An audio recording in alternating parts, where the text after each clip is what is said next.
Satyabama Institute of Science and Technology, Chennai and Sriperumbudur. நாமக்கலில் ஒரே குடும்பத்தினர் மர்ம விவகாரத்தில் மாயமான கணவர் கரூர் அருகே பசுபதிபாளையத்தில் ரயில் முன் விழுந்து தற்கொலை செய்து கொண்டது தெரியவந்தது. இதுகுறித்த கூடுதல் விவரங்களோடு இணைகிறார் செய்தியாளர் சதீஷ்குமார்.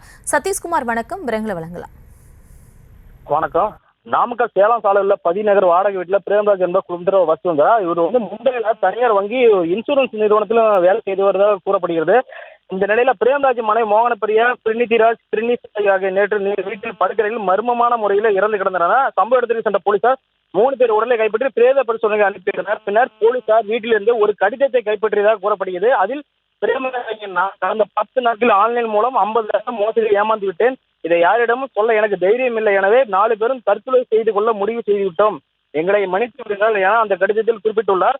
மேலும் அந்த பெயர்களை அப்பா, அம்மா பெயருடன் செல் நம்பரையும் எழுதி வைத்ததாக போலீஸ் தரப்பு கூறப்படுகிறது.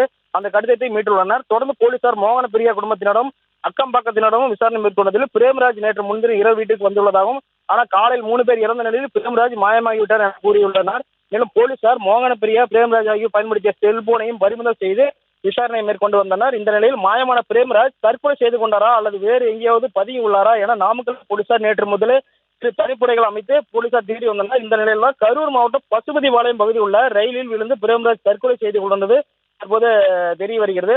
இந்த சூழ்நிலை தற்கொலை செய்து கொண்ட பிரேம்ராஜுக்கும் வேறு ஏதாவது பெண்களுக்கு ஏதாவது தொடர்பு இருக்கிறதா போலீசார் தரப்பில் தற்போது விசாரணை நடத்தி வருகின்றனர். விவரங்களுக்கு நன்றி.